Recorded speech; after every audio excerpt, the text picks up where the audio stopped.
Hi guys. happy day. So excited to be before you. Yet another week.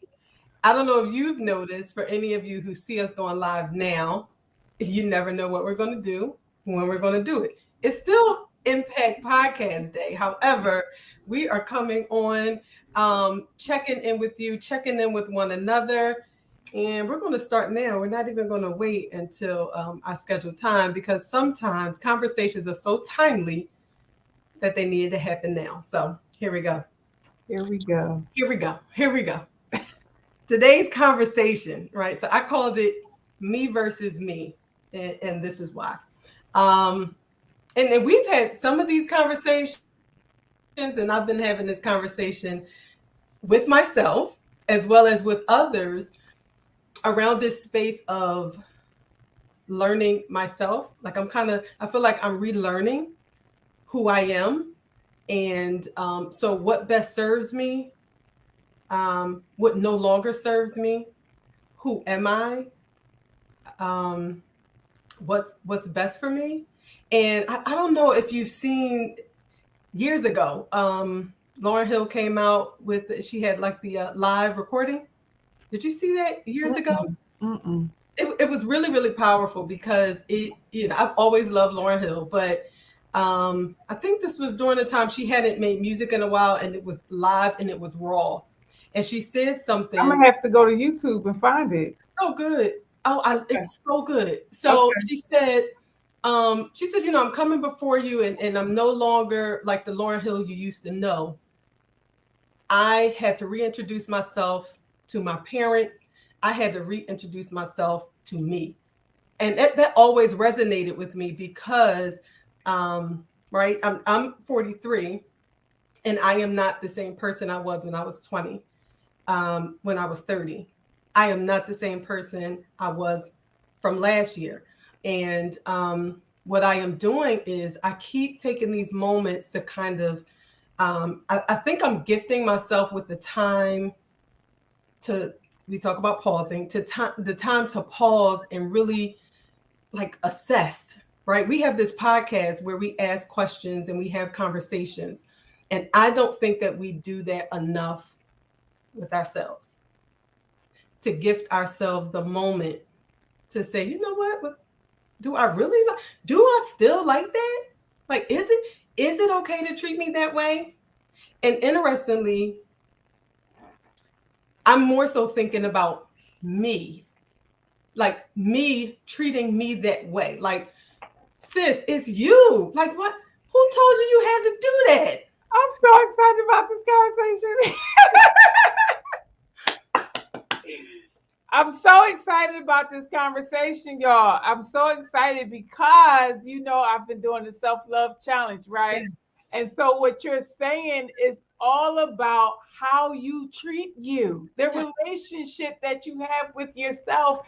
And so that was the journey that I got to a couple of years ago, because very much like Lauren Hill, very much like what you're saying, honestly, if I can just be like so 100% transparent, and this week specifically, and on um went Tuesday, Valentine's Day Tuesday,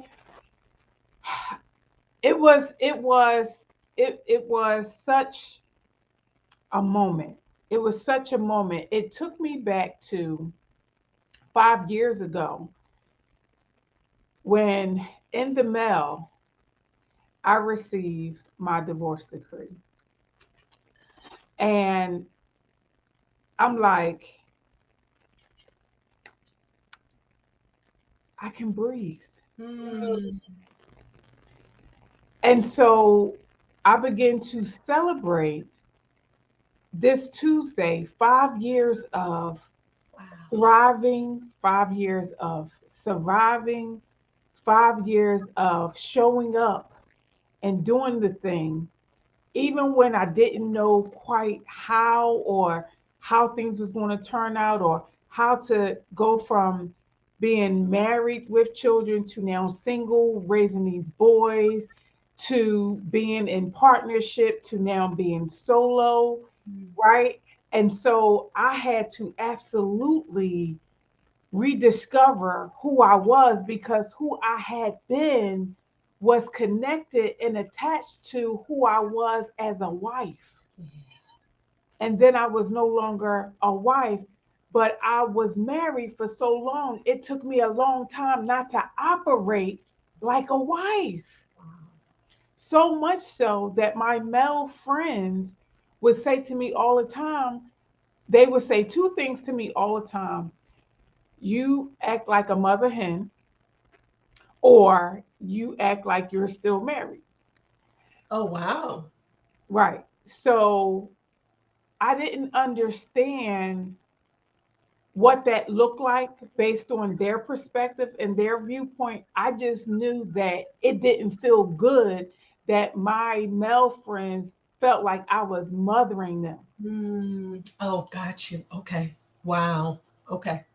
Yeah, yeah, absolutely. And it didn't feel good that people on the outside, and again, my male friends would say, you're still operating with your ex as if you're still married. And so the detachment was not easy, and the rediscovery Mhm. of who I am, and more importantly who I wanted to be There you go. There and you who I was becoming. go. And it was moment by moment, day by day. And so this week I was having such a moment of just celebration that I got here. Mm, You know what I'm saying? Like, it's good. I got here. Yeah. I got here. I got here. I got here. I That's got a lot here. to celebrate. Oh, Yeah. Valentine's Day, right? Because and it's so that I'm one of those rebellious people, so I've never really followed the tradition, but I know that day can mean so much to so many people. And now you have yet another defining like moment in your life with Valentine's Day, And it and had nothing to do with candy and chocolate and gifts and none of that, because that wasn't my experience when I was married anyway. wow. Right. So I didn't have no attachment to it, but it was such a day of, I loved me enough to get here. There we go. There we go. There we go. What can we start celebrating that? Can we start celebrating? Now, I'm married, right? I'm not saying the thing is though, that Valentine's Day spirit, right? And I remember the other day, I was like, oh my gosh, everybody, it just feels so good.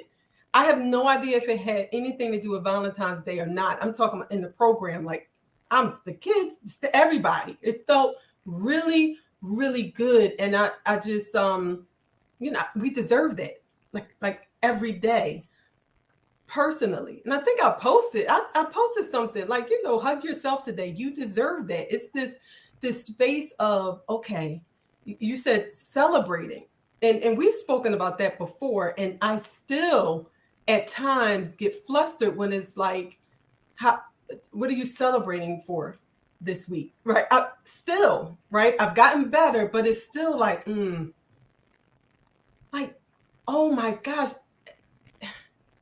that is such a journey, the whole celebrating, because I had a conversation earlier, um, and I was just kind of asked about, I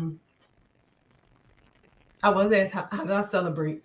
And I was like, I paused again, and I really did bring out the fact that I feel so much better with balancing. I've been in this journey, and we had to have spoken about it on the podcast with like balancing my work and personal life and my family. Hmm. And I was like, for the first time, I don't feel like I'm having to pick and choose. I don't feel like it's this battle.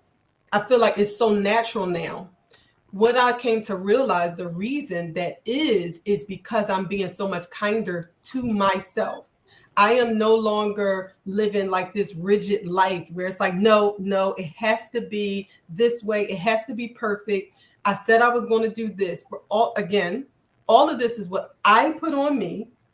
Um, we spoke about before, right? This is all the stuff I've been kind of thinking about lately because I've been having time to myself, guys. I've been having time to myself. Because that's what self-love looks like. That's what Self-love. self-love does. Self-love, and we put so much effort and attention into, and we should love others also, but so much energy into that we're not focusing on and learning how to, or relearning how to love ourselves. And I'm really talking about a deep love. Like, I'm not going to do that to myself anymore, right? This level of self-sabotage, like I look back and I'm like, sis, you did that. Like, so I feel like I'm in this space of balance. And I know we've spoken about the word balance, but I feel at ease and it feels so good. And I said I couldn't remember the last time. Now, that could have it could have very well been 3 weeks. I don't know, but I don't remember feeling extremely tense. And that's not typical for me because I'm usually like, oh my gosh, oh my gosh, and I gotta, again, stuff I created, right? But it's also this powerful word. I don't even think I have to use it, but the powerful word, or maybe the action, or just no. It's the no that is allowing me to say yes to me. It feels so good. Okay, so for those of you, for those of you who don't know, right? So, and I just want to love on you and celebrate you. And so, Thank you. Aaliyah is at this beautiful place of balance as a result of her self-work. She loved herself enough to invest in herself to get the support to create the community. She invested in coaching. And so now she's at this place where she can confidently say, I am owning my no, and I am owning my yes, and I'm taking responsibility for my part, my contribution, and I'm good with me now. Yes. You summed that up real good. That was good. Yes. Yes. Oh my God. Oh my God. This is such a breakthrough. This is such a, okay. So on a side note, the coaching me, because what y'all don't know, like this is a proud coach moment. I'm taking this moment. This is a proud because I know the journey, right? And so for those of you who are watching, what we collectively never, ever, ever, ever, ever want to portray is that our lives are easy. Or make it look like it's easy. And so the impact is really, and it was created in having real conversations with real people. And Aaliyah and I do life together. Yes. And so to see her at this point where she can articulate this balance is just so beautiful, because I know that with all of the moving pieces that happens day to day, in and out, and just like some of you who are watching, like your moms, one of the things that Aaliyah, Damaris, and I have in common that makes us just so amazing is that we're moms, and the three of us have a 10-year-old child. Like, I get so geeked over that, right? And so, Aaliyah and Damaris are married. I'm single. However, we have this amazing sisterhood and community because we have so many things alike. And so even though we're bosses and we have businesses and we're doing a daggone thing, at the end of the day, we get to be transparent and we get to just be like, girl, today was horrible. Today was horrible. And we get to process and release in a safe space that we created. And so it's because of that, the me versus me, that allows us, because we have community, to have these internal conversations like, check you. Yes. Check. This is a mirror check. This is a mirror check. Who told you that? Yes. That's a lie. right? Yes. And Yes. just being able to process through all of that. So I just want to love on you. Oh I'm my so gosh. proud of Thank you. you. Thank you. It feels so good. It really does. And it has nothing to do with anyone else, right? And so then what happens too is that the residual starts to happen. My kids and my husband and everybody got to be able to see it. But even if they don't, like I know I'm better for everybody. I'm better for me, right? I just see it and feel it. And um, it, I think we spoke about this before. I don't know, but you definitely know this for sure. And so Miss Linda, my mom was on the podcast early on, and we spoke about legacy before and all of that. Even in that, I put that on me as well, meaning I had this thought in my mind that, my mom needed me to do XYZ. She didn't ask me to do not one thing. Literally. So I literally went back to the first time we had the conversation about us partnering together. And I promise you that was like the only request. It was kind of like, I found this building. Let's do it together. That was the only request. I created this full narrative about what she needed from me, and that my life had to be about creating this legacy for her. And it brought on so much. I brought on so much in that conversation I created. Right. So I'm saying all that to say, and I don't know how many of you can relate to just really thinking about how much people are asking of us. Because a lot of, like there's been times because everybody needs it. I swear, if I don't do it, it won't get done. And I got to do this, and then I got to do that. Nobody asked you to do XYZ, which is why sometimes we feel frustrated and overwhelmed, and we're like, I just got to do all this stuff. But it goes back to that's a lot. Like, who told you that?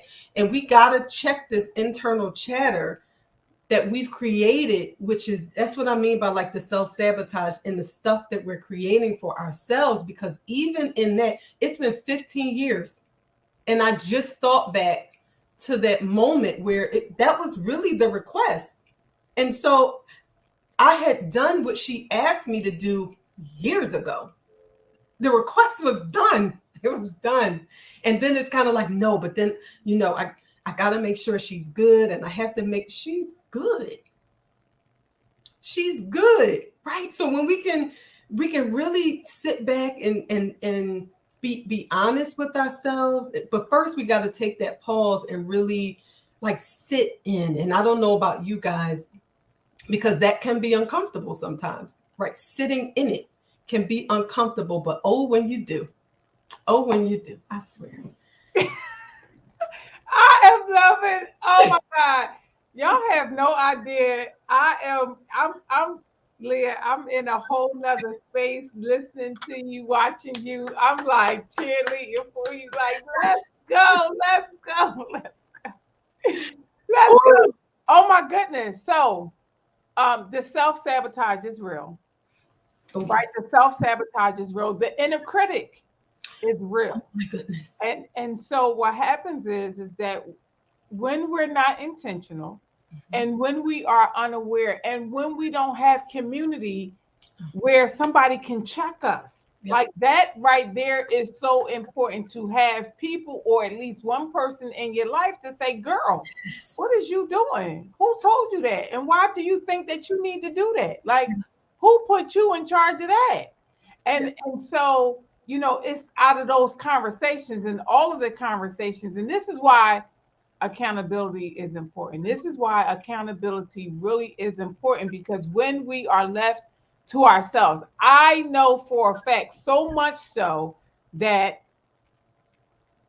I had to really work on like debunking or like talking me out or talking me off of, right, the ledges that I create. Because in my mind, but what I learned was that it was from trauma.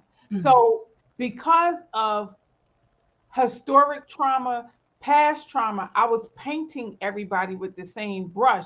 So then I would go to a conversation, I would hear keywords and I would go into the conversation and my mind would immediately take me somewhere else.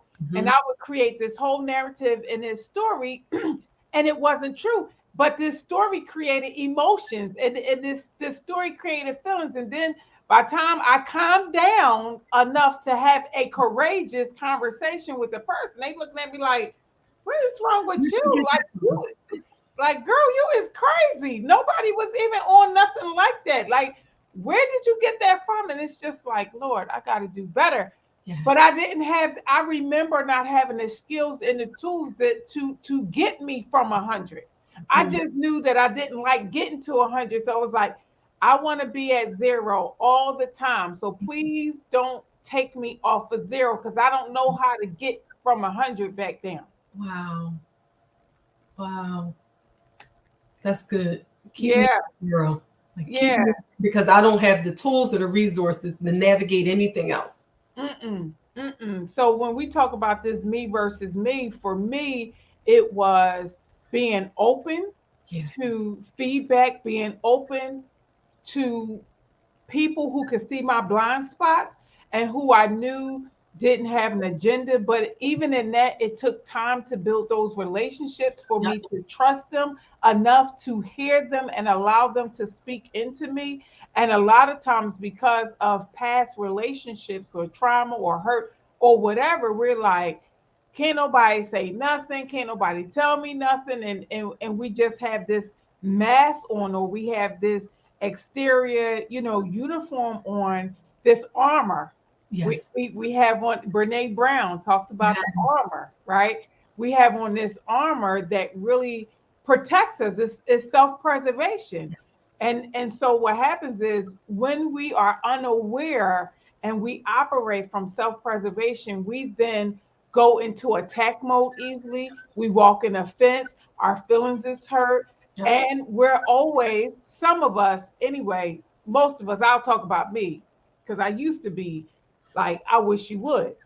And having this posture of wanting to fight, being very confrontational all the time, but not understanding my why, not understanding what led me there. Just knowing that I didn't want what happened in the last relationship or in the last incident or scenario to happen again. So I cloaked myself in self-preservation, and what that looked like was not nice. That's good. That made me think about something you say often that I think is just a great tool for us to have when communicating with other people, is that what I'm hearing you say is, right? Because then let's not waste time. And then I'm also helping myself not go to this space of what I created in my mind. So clarify, am I hearing you right? And now you can confirm, cool, now we can keep going. And that's so good in communicating with people, even if that's a tool for you, right? If that's like a personal tool so that I don't go in another direction. Now I done riled myself up, because I'm really careful about that. I am not going to kind of create this thing, see, because I'm going to tell you what they were saying. Right. No, right. Right. It's like when you walk in a room and everybody get quiet, you immediately assume they're talking about you. Yes. And they don't have to be talking about you. Or you just was so amazing when you walked in the room, you took their breath away and everybody paused. That's it. Right? I choose that one. Like, hey guys, hey. There we go. Yeah. I love that. Those tools, like those are the tools for success. And again, we're talking about helping ourselves be successful. Like that's the tool we need to start, like you said, like using the tools, or even seeking to find the resources that we need to help us navigate when we're not at 0 or when we're not at our safe space. Okay, all right, this doesn't, like, how do I navigate where I am right now? Or how do I navigate in this space? And you spoke to it in regards to like safe community. Community is everything. Community is everything because here's the thing that I've learned over the years that really helped me. I Because I kept having the same experiences, I realized that I was the common denominator, Mm, wow.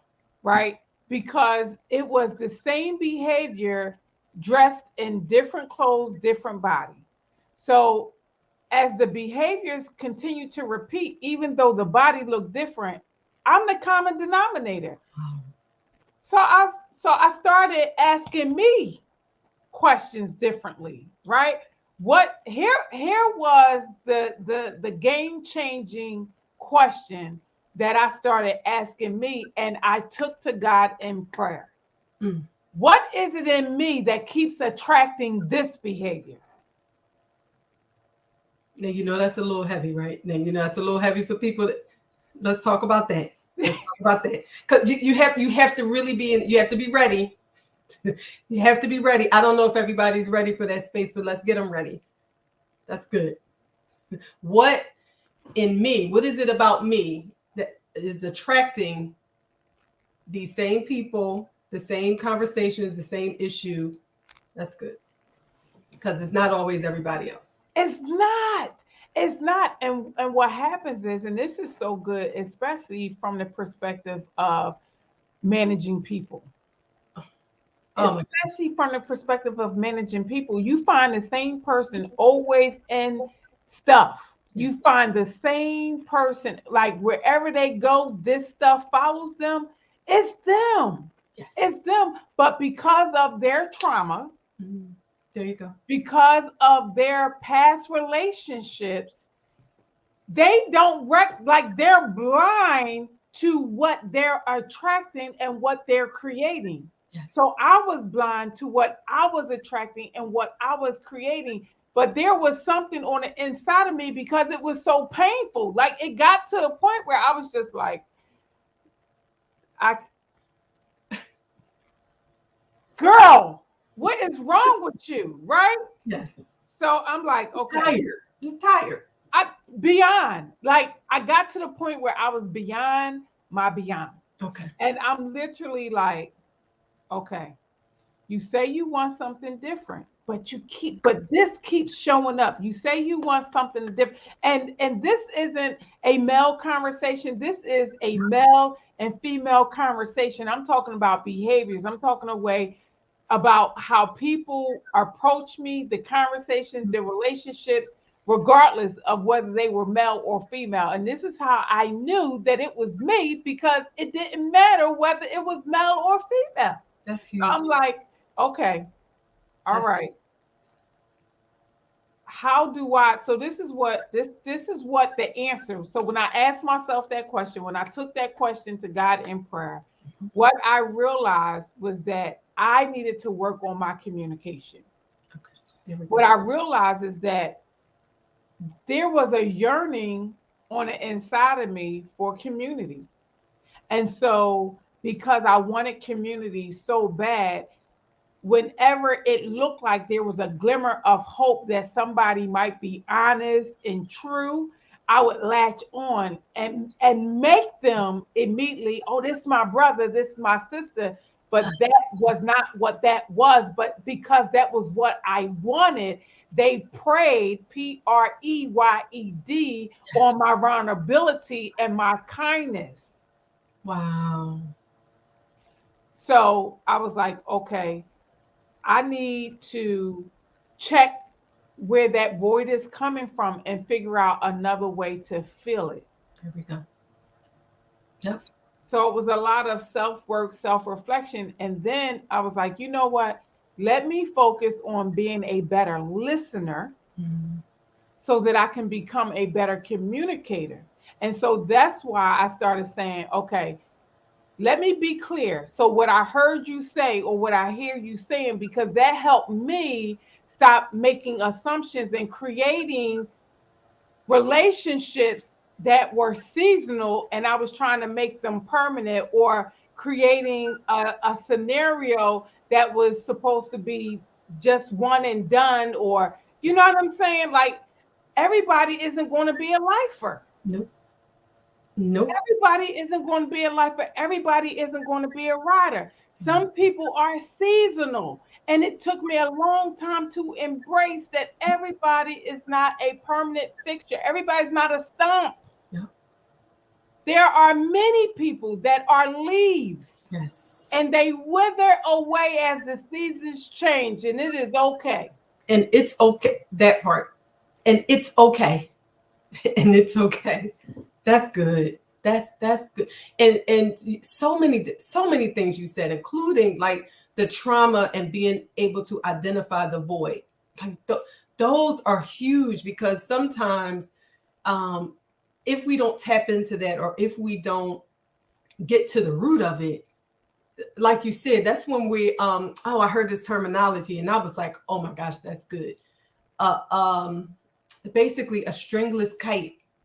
You just all over the place, like all over the place. And I know that there were times when I could be that way, right? I used to actually look at that behavior as kind of like, I'm just free spirited. Like I go with the flow, right? We call it this cute stuff. I go with the flow, like, yes. Find yourself, sis. Like, right? And so there were some internal things I had to figure out too, including like the perfectionism. I think that was something that I kind of dealt with. Yes, historically, I was a perfectionist, but now I'm okay with things not being perfect. So I love how you're saying, like, and that's why being still and kind of taking those moments to like really, we used to say like be one with yourself. Like I promise you, I now see how important it is, because that if we don't, that is how we create these destructive relationships, or we carry on with people that we shouldn't be partnered up with. And like you said, I mean, I'm talking just moving it into business. How are we sometimes, right? Sometimes it's you. Sometimes you're the problem, and that's why you have the circle that you have. It's not always you, because like you said, people have trauma, but we just really have to check ourselves. We have to check ourselves, but also check in with ourselves, right? And so when I started checking in with myself, That's good. because here's the thing, in business, I've worked with so many people. I've invested in working with so many people, and every person that I worked with gave me a story that made me believe that they was for me. And everybody that I worked with was not for me. And so the painful but necessary lesson in that was that because I wasn't clear, communication, because I wasn't clear, it was easy for them to allow me to just pull me, right? And I would go here and go there because I wasn't clear. Yeah. And as free spirited as you just talked about, I also realized that I struggled with the fear of missing out. So every time there was something dangling and it was shiny, I was like, oh, oh, oh, oh, I want to do that. I want to do that. I want to do that. I want to do that. And so people who had an agenda, they could see me coming. And I remember specifically that one person that I had vested in was a man who said to me, yeah, people are preying on you because they see you. They see you. It's like you're the person, like you're an easy target. You will go for anything, right? And he didn't say it in a way that made me feel less than, but he said it in a way that I could hear that people were preying on me because of the way that I was showing up. Right. So you talked about that free spiritness, and it was just because I wasn't clear. And because I wasn't clear, for me, I was exploring. and I was discovering myself, and I was just trying to figure it out. And so if it looked good, I was like, oh, let me taste this. It was like a box of chocolate, and I never knew what I was going to get because I wasn't clear on what I liked. Clarity. I wasn't clear on what I liked. I would try one piece of chocolate and I would bite in and say, "Oh, that's nasty in the inside." Then I would try another one and say, "Okay, this is all right, but I don't know if I really like it." And then I would try. So I'm going through the box and I'm trying all these different chocolates, and it's only one that I end up really liking. All the other ones I didn't like, but when I opened the box, I didn't know that I didn't like it, nor did I knew that it was mixed. Yeah. Yeah.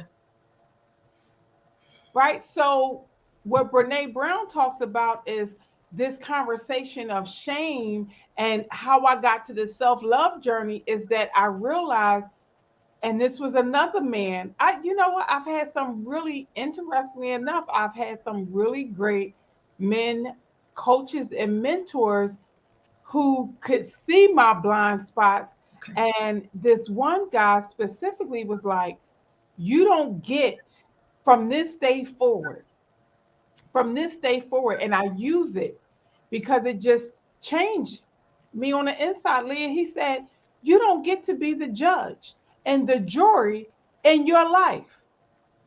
You don't get to be. You don't get to be harsh. You don't get to be, condemning you. So when you talk about you, if you don't have nothing nice to say about you, don't say nothing. That Yes. changed my world.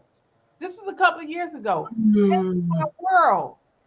Nobody had ever said anything like that to me before. I'd never heard myself not being kind to me. I didn't know. That was a blind spot. But when he said that, I was like, oh, Mm. okay, okay. This was a good mirror check. Yeah. But it took me being willing enough to go through all the chocolate until I found the one that I liked. Well, it's you know, a word I kept hearing as you were telling that story was right, discernment. And it's this level of discernment and really wanting to, and oh my goodness, is that huge in life, and just navigating our lives in general, and having conversations with my daughters too now. It's similar to, we have the core values conversation all the time in business mostly, but it applies personal in our personal lives as well. And this is how I relate it. Right. That whole I didn't even know it was as profound as it was when I put it in my high school yearbook. But if you don't stand for something, you fall for anything. And that is what I kind of define for them in regards to the personal core values. Because when you stand that firm in who you are as your own personal brand, because that's who we are, then people prey on you, or you sway any which way, because you allow people to just give you, anything, or you attach yourself to like anything. So, learning ourselves and saying, you know what, this is what I stand firm in. And I'm not, it sounds easier said than done. However, we still need to get to that space where we're able to navigate life a little more anchored, a little more anchored. And I don't want to be so free spirited in that way.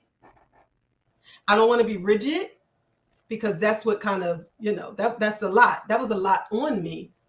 But being anchored, yet free enough to make decisions that I could change my mind. That's another thing. I'm okay now with like, it sounded good last week, and I'm not going to do that. But being anchored, I think that's a good way to say it. Anchored in your personal core values, and standing strong in who you are. And like you mentioned, just kind of being able to choose, and be able to say no, and be able to communicate, so that we can gift ourselves with this level of peace and not attract the people who are preying on us.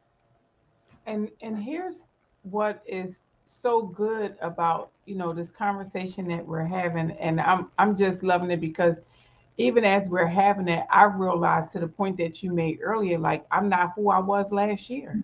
Mhm. I'm not who I was last year. And so one of the things that I have learned from another one of my coaches, Lisa Nichols, she says, you gotta be anchored, right? You got to be anchored when it comes to those core values. She uses a different words, but her point is there's your like your goal is anchored in sand, is what she says. But Ah, you have to remain fluid and flexible so that you can pivot with ease and grace, there we go. right? And so your goal, right, the person that you are becoming, those core values. So at I'll be 45 this year, and at 45, for the first time, I and people will say, I'm very this, I'm very that, I'm very. What I realized though is that as anchored as I've always showed up to be, I Mm, am more anchored now because I can move with grace and ease like I've never had before. that's it. That sums up the whole conversation. That's it. Because what I love about what you said is right, the perception of like how I showed up. The difference is it's not about how I'm showing up for you.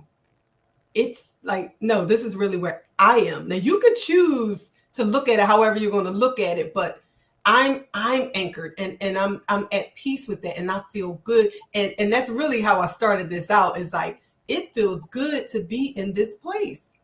It feels good, right? To not be so confined by whether it's society or by what people said, what people didn't say, the trauma, because we are not our trauma.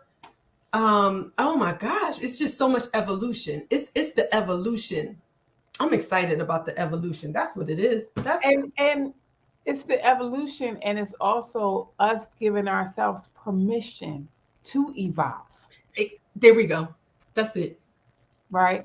It's the giving of permission because too oftentimes a lot of the women, that I coach who are my clients are stuck in who they was or who they mama raised them to be Yes. or who their husband allows them to be, right? And it's so many different things. And it's like, who do you want to be? Yeah. And give yourself permission to be that. And then I have other women who have had this dream of possibility and they worked 25, 30 years and they got to this critical point where this is the time when they're supposed to be doing them and they don't even know who they are. Oh my They goodness. got all the stuff, all the money, all the boxes is checked, and they're miserable. It. I cannot believe that you just said that because I was going to say that this is another podcast, but I've learned actually this is what started birthing, and this is really where our conversation started. How the podcast was birthed, because right, this was really a challenge, right? It was like, oh, you want to I was working to get from behind the my program names, right? I felt like I attached myself to my programs, so I hid behind my programs. Oh, that's Aaliyah with Press Street Learning Center, that's Aaliyah with Bustle.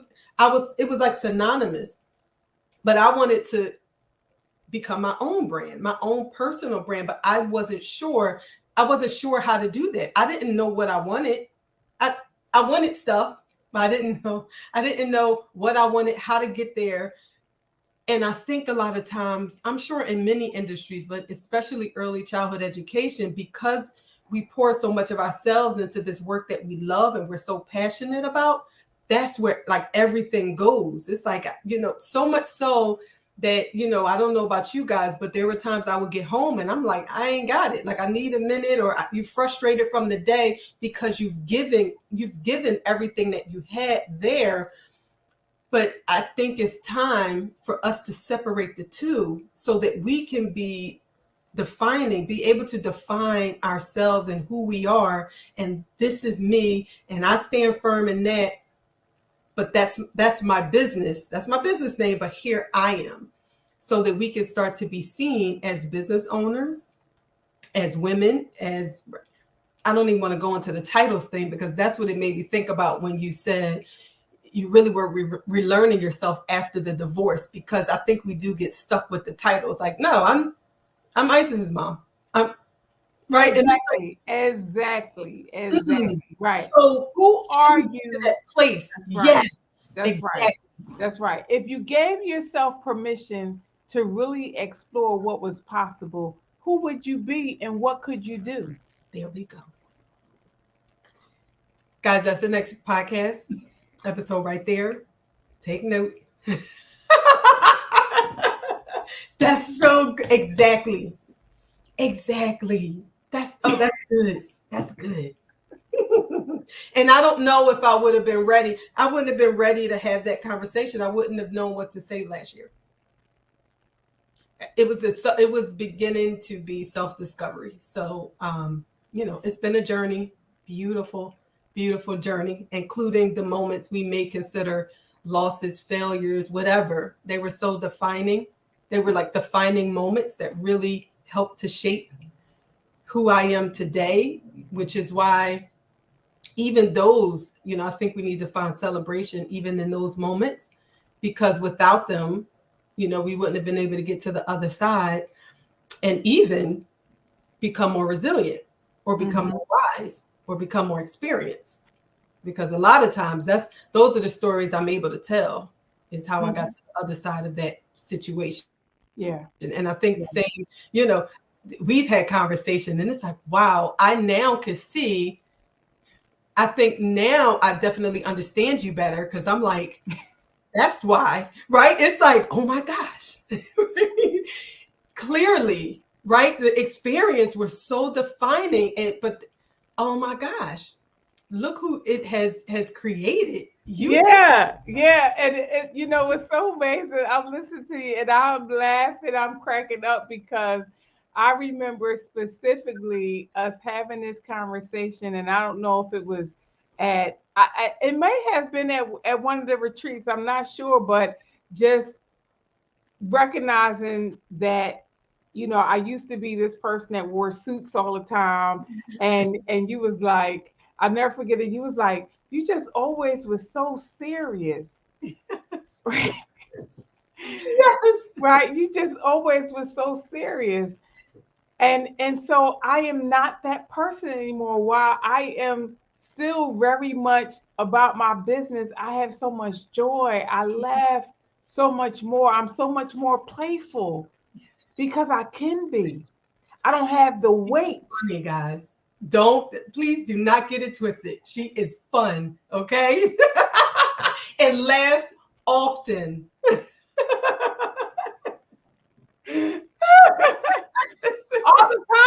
All the time.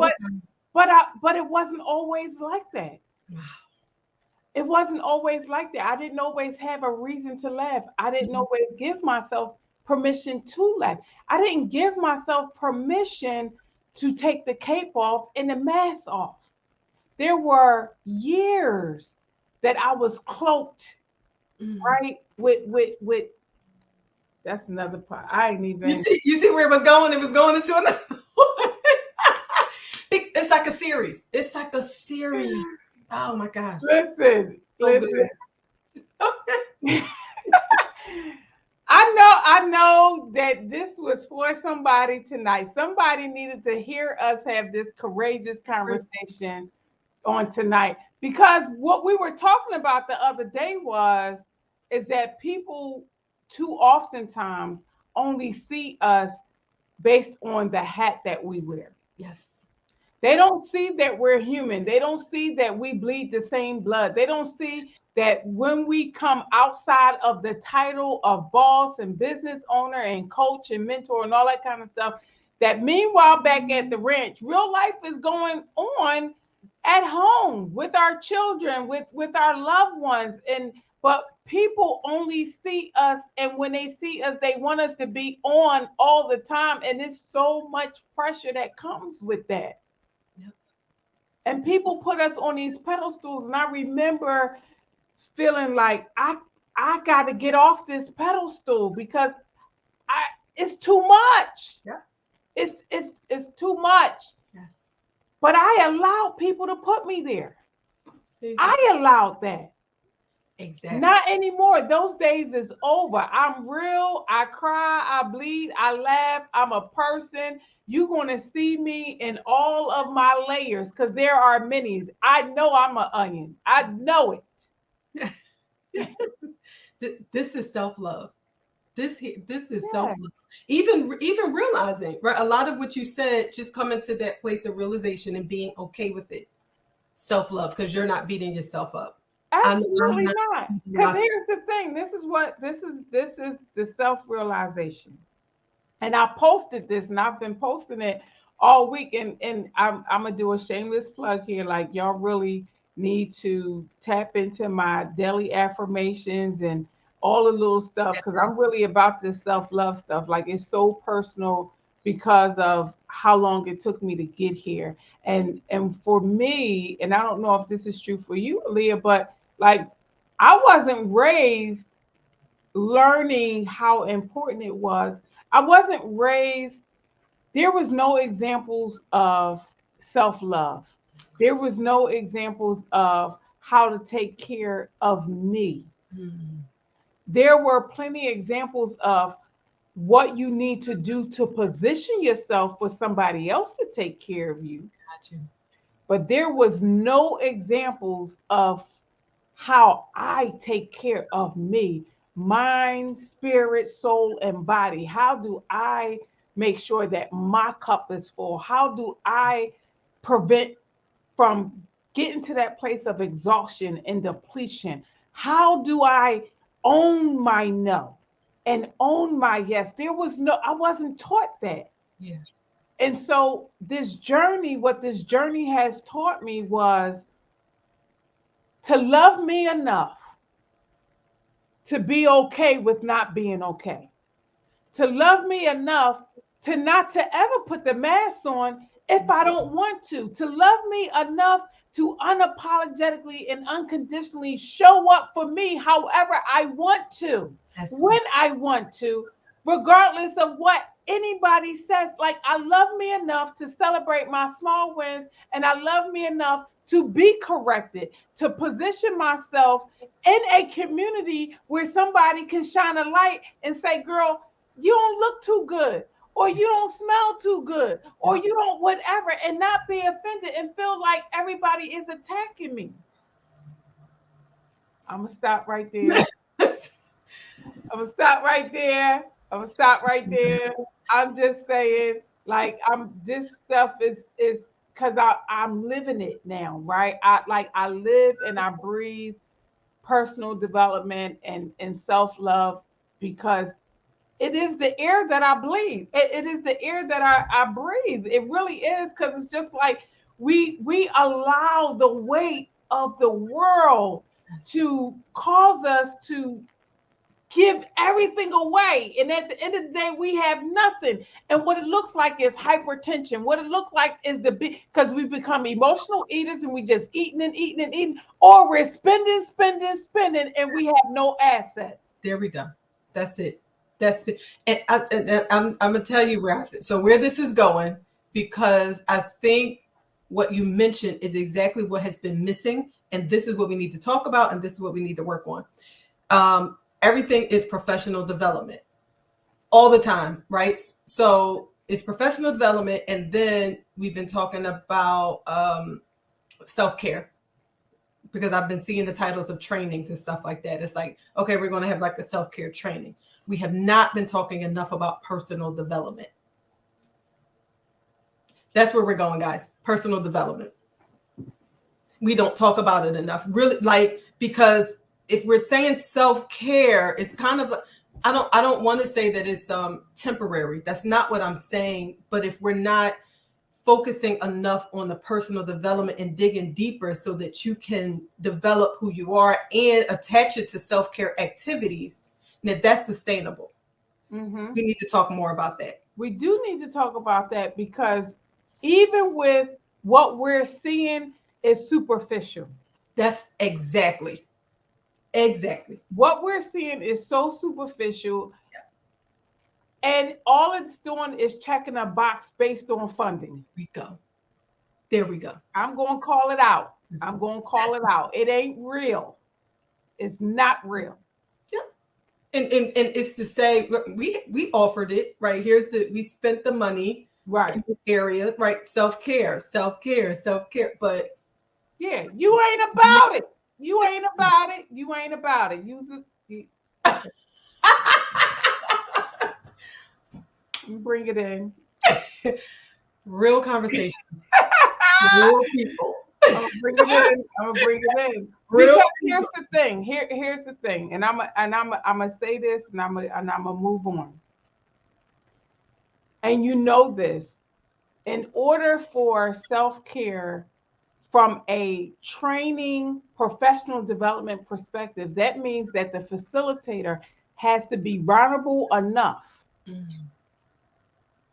to show people their scars and their wounds. And that is not what you get out of the funded facilitation that happens. But when you come over to a place where I play, you're going to get the raw and dirty. You're going to get my wounds, my scars. You're going to see me bleeding, because that's how we heal. Because you need to be able to see yourself in me. You need to be able to see yourself in Leah. You need to be able to see yourself in Damaris. Like, at the end of the day, some days we're bleeding. Some days we're bleeding. It's not always makeup and glamour and pictures and lights and cameras. Some days we're bleeding.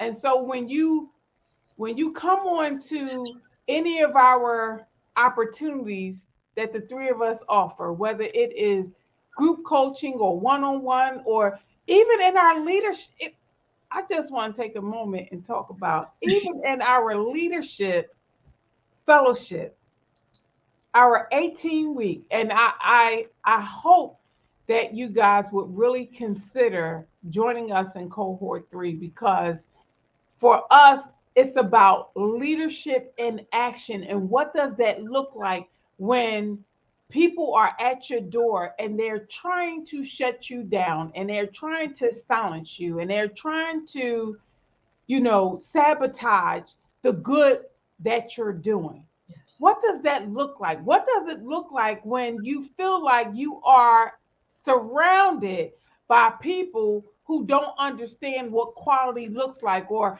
people who are not about really servicing the families and the children, and you still got to smile, you still got to show up, and you still got to do all these things, and it appears like you're going against the wind.